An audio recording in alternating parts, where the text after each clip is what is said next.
If you read online forums like Wall Street Oasis or Reddit, you'll hear lots of horror stories about how hard it is to break into investment banking from a non-target school. So is it even possible? And if it is, how do you maximize your chances as a non-target school student? In this video, I'm gonna walk you through exactly what you need to do step by step to break into investment banking from a non-target school. And the difference between the advice you're gonna get here versus anywhere else is that I've personally helped hundreds of non-target school students break into investment banking, and not just at no-name firms that you've never heard of, but even at tier 1 bulge bracket and elite boutique investment banks. In other words, this stuff works. Now, if you're new here, I'm Sam, a former technology investment banker at Morgan Stanley, and today I run Wall Street Mastermind, where we've helped over 1,200 students who have collectively secured offers from every single bulge bracket and elite boutique investment bank on Wall Street. Now, you might find this surprising, but 35% of our successful students actually come from non-target schools, and another 20% of our successful students come from semi-target schools. This means that over half of our successful students didn't come from target schools. Not only that, but if you look at the offers our students have gotten from the top 50 investment banks on Wall Street, almost 30% of the elite boutique offers went to students that didn't attend target schools. And at bulge bracket banks, that number increases to 56%. At middle market banks, that number increases to 66%. And this is based on a very large and statistically significant sample size collected over multiple recruiting cycles. So trust me when I say you are going to want to hear the advice I'm about to give you in the rest of this video. Now, I'm going to give you my 5 best pieces of tactical advice to break into investment banking as a non-target school student. You must check all 5 of these boxes if you want to be successful as a non-target school student. And if you watch this video until the end, I will share with you a bonus training to help you out with the number 1 thing that most non-target school students struggle with. If you don't overcome this number 1 challenge, then none of this tactical stuff is going to matter for you anyway. Okay, but with that said, let's dive in. The first thing is your resume. This is one of the most important things for you to do a good job with, especially as a non-target school student. This is because one of your biggest disadvantages as a candidate is that your school is not as prestigious as the Ivy League schools or other top public schools, which is where most of your competition is going to be coming from. Now, the school you go to is the first thing that shows up on your resume and is one of the first things people look at. We can't really change that. So we have to make sure that everything else on the resume is so good that it makes up for the school you go to. So what are the things that you can change or have control over? Well, first and foremost, keep your GPA as high as possible, because after your school, your GPA is probably the very next thing that bankers look at when they're reviewing your resume. Now, some bankers understand that not every student who attends a non-target school are there because they perform poorly in high school. In fact, a lot of students actually did well in high school, but just couldn't afford to pay $80,000 a year to go to an Ivy League school, right? So the best way to demonstrate that you're not at a non-target school because of poor academic performance is by having good grades. Now, if you have good SAT or ACT scores, that obviously helps too, so make sure to include that as well. Now, just having good grades though is not enough, because most of your competition at the top schools will also have good grades. So where you can really set yourself apart is through your work experience and your extracurricular and leadership activities. Now, in terms of work experience, the more relevant internships you have, the better. The most competitive candidates we typically see these days will have upwards of 4 relevant internships on their resume by the time they have to apply for their junior summer internships at the top investment banks. Now, those applications open up about halfway through your sophomore year, and you typically should stay at each internship for 2 to 3 months. So the assumption is that you should be able to do at least 1 part-time internship per semester while you're in school. Plus, you'll definitely want to do a full-time internship during the summer as well.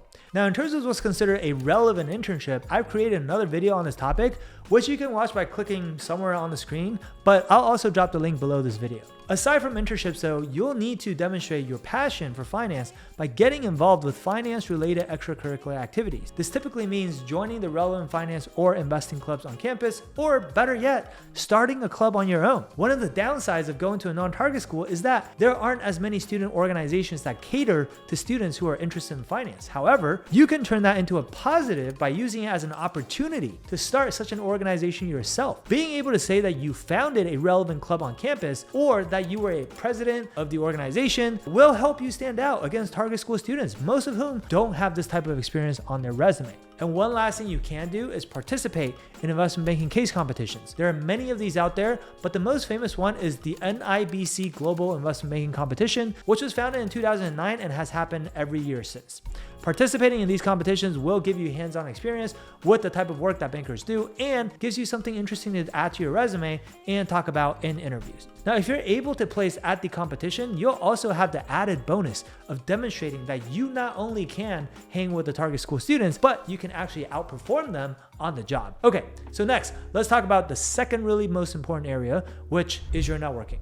Now, everyone knows that you have to network if you want to have a realistic shot at getting investment banking interviews. However, networking is even more important for non-target students than target school students. This is because the top investment banks will go to the target schools and proactively recruit on campus. They host information sessions and mingle with the students there, and they also have school-specific recruiting teams that are responsible for identifying the best candidates from each target school. Now, if you're a non-target student, you don't have any of these luxuries. So the bankers will not be coming to your school to try to get to know you. This means that if you don't take the fight to them, you are not even going to be on their radar. All right. And if nobody at the firm knows who you are and you're just holding out hope that the banker who's reviewing resumes will just pick you over all the Ivy League students, well, you can forget about it. Okay. So that's why you have to network as hard as you can and try to get as many referrals as you can. The other challenge when it comes to networking, though, is that you won't have nearly as many alumni from your school who are already working on Wall Street.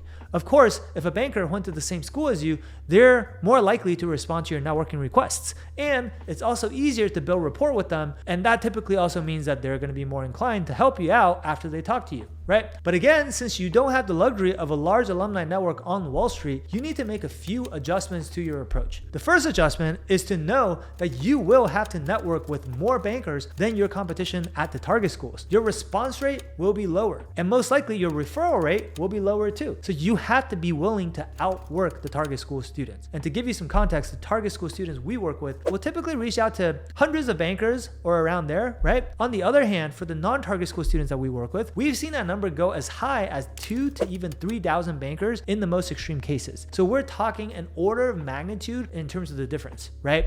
But it's not just about working harder, you also want to work smarter, right? So instead of limiting your networking criteria to just bankers that went to the same school as you, broaden that to include all non-target school bankers, right? So you can easily do a Google search for the non-target schools that have the best track record of placing alumni on Wall Street, and then do a search on LinkedIn to find the bankers that went to these schools using LinkedIn's standard search filters. And when you reach out to these bankers, instead of mentioning your school as the commonality, you can frame your request as wanting to get advice from someone who's broken into investment banking from a non-target school, because that's something that you're trying to do yourself, right? If you can tell the bankers that you're reaching out to the specific reason why you chose to contact them over other people, they're going to be much more likely to respond to your networking requests. And one last tip on networking, don't just think about schools when you're coming up with the networking contact list, all right? Get creative and think outside the box a little bit to find other commonalities. So for example, are you a part of any clubs or organizations that have many different chapters across different schools? Because if so, you can also do a search on LinkedIn for people who are in that organization, and then again,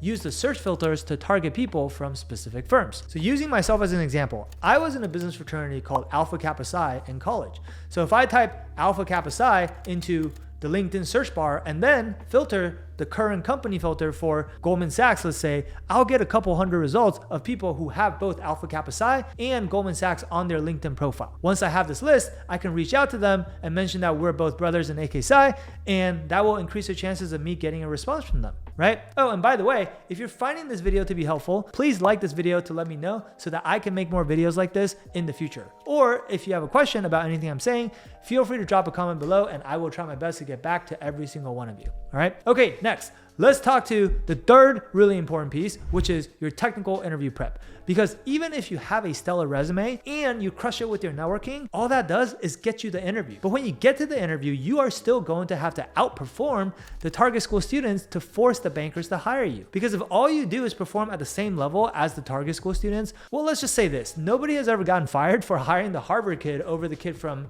a no-name state school, right? So obviously, the first thing that comes to mind is the technical interviews. You need to make sure that you have a thorough understanding of all the topics that you could get tested on. So the topics in order from most important to least important are 1, accounting and the 3 financial statements, 2, valuation methodologies, 3, M&A math, also known as accretion dilution, and 4th, leverage buyouts, also known as LBOs. All right. I will learn those concepts in that order because that's starting from the easiest and most fundamental topics and working your way up to the most advanced and complex topics. And the order of operations is important because without understanding the more foundational stuff first, the harder concepts won't make sense. All right. But whatever you do, make sure you don't just try to memorize answers to the questions in the popular interview guides. This is the most common mistake that people make when they study for technical interviews because your interviewers will not just ask you the exact same questions from the guides. You must understand the concepts behind the questions inside out, and the real test to whether you're ready is seeing if you can teach these concepts to someone else who knows nothing about finance. All right? Until you can do that comfortably, you are not ready. Okay?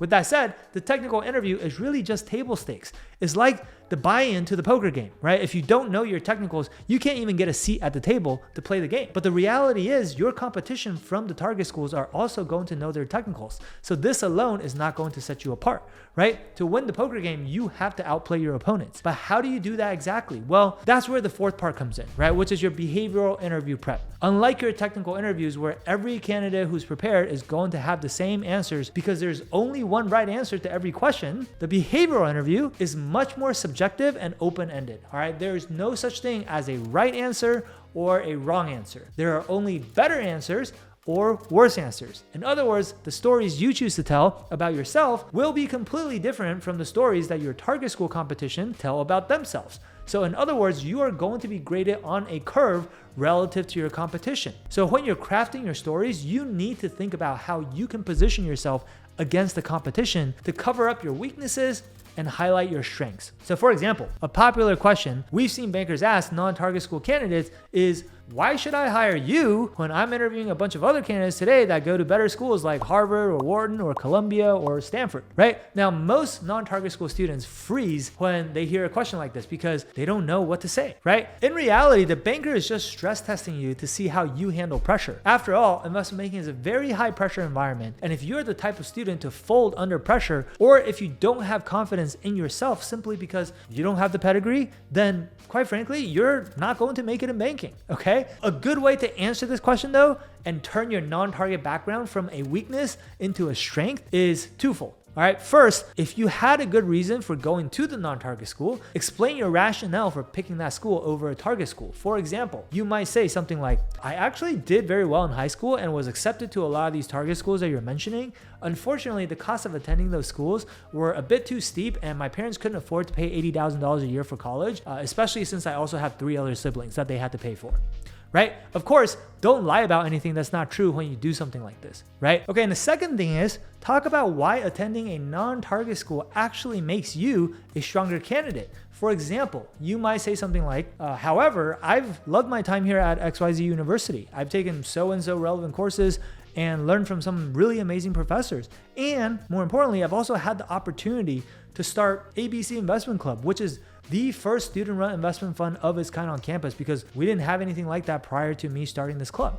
Now, additionally though, I think having to overcome the challenges of being a non-target school student that's trying to break into investment banking has really helped build character because I've had to work much harder than my target school counterparts just to even make it to this interview today. For example, like I've reached out to over 1,000 bankers throughout my networking process. I'm not coming in with any sense of entitlement that this job should be mine, right? And if anything, I have a chip on my shoulder to prove that I belong. And if you were to hire me, I know I would run through a wall to do whatever the firm needs me to get done because without the pedigree that some of these other candidates have, the only way to prove that I deserve this job is by outworking everyone else and by producing results.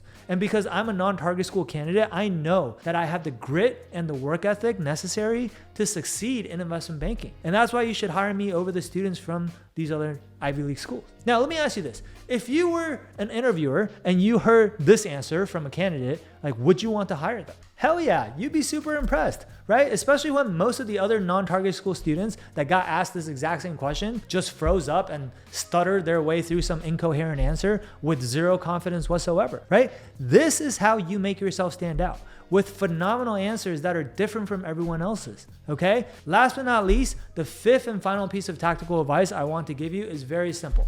Start as early as possible, all right? To do the 4 things I talked about up to this point takes a lot of time. There is literally no such thing as starting too early, right? If I use a racing analogy, like investment banking recruiting is like running a race. The target school candidates get to run on the inside track, whereas you as the non-target school student has to start on the outside track, right? This means that you have to run farther and it's harder for you to win the race, right? But in other words, you are starting with a handicap in this game. Okay. One of the ways to level the playing field is if you start running the race before your competition, right? So the sooner you can start, the more you'll be able to accomplish and the better job you'll be able to do with all of the things that we covered today. Okay, so with that said, I hope this video gave you a good overview of the tactics you can use to beat out the target school students for the top tier investment banking jobs. Now, if you would like more hands-on and personalized guidance with your recruiting process, we can help you execute all of the strategies we discussed today, plus a whole lot more. Okay, to go back to the racing analogy, it would be the equivalent of not only starting earlier, or maybe you didn't get to start earlier, but it would